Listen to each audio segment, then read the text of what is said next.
สบายดีทุกคนวันนี้มากินข้าวเด้อมากินข้าวเหนียวพี่น้อง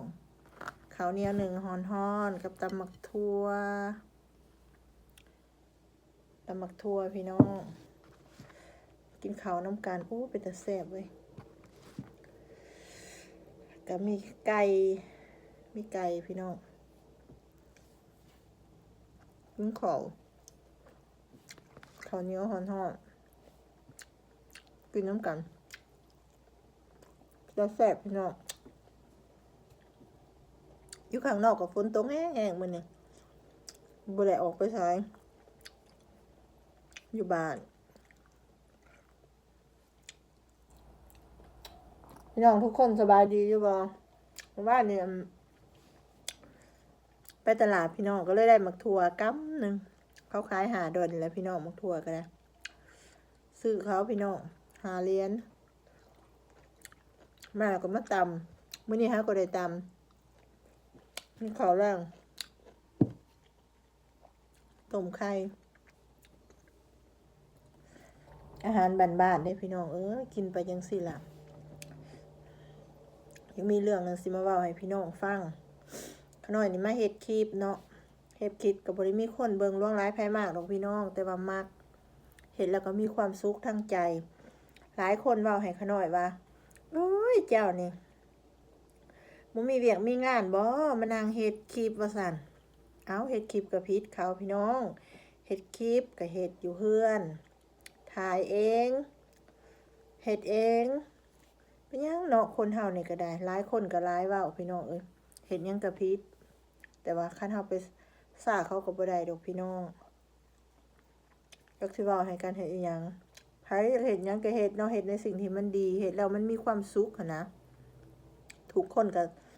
ต่างมีหน้าที่ของตัวเองว่าสิเฮ็ดหยังสิกินหยังสิอยู่หยังแต่ละมื้อหั้นนะดันทุรนทุรายเว้าให้กั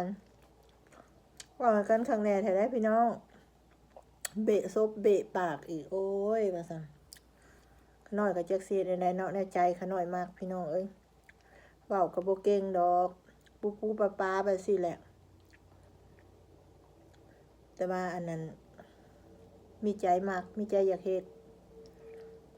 ทุกคนฮู้บ่ถ้าว่าคนเฮานี่นะถ้าว่าอยากเฮ็ดหยังแล้วถ้าเฮาได้เฮ็ดน่ะนะเฮาก็มีความสุขทางใจเฮาได้คือขน้อยอยากกินตำบักถั่วพยายามไปหาจนได้มาแล้วก็ตำพี่น้องตำกินก็แซ่บกินแล้วก็มีความสุขพี่น้องจังหน่อยนี่ก็หนาวมาแล้วอากาศหนาวแล้วก็ออกบ้านก็ลำบากพี่น้องตอนนี้กำลังเริ่มเลยเด้อยู่ทางนอกก็เริ่มหนาวเลยล่ะ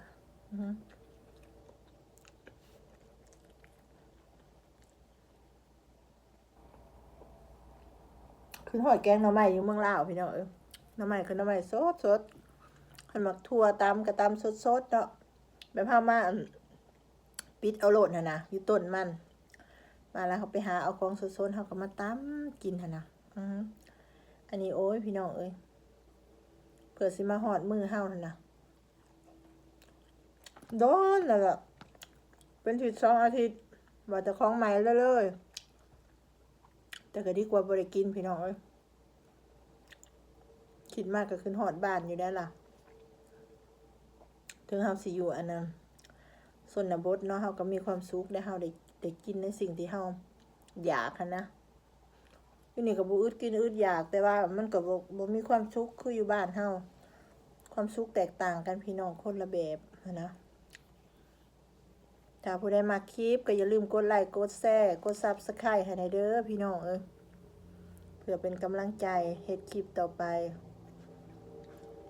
ขอบใจทุกคน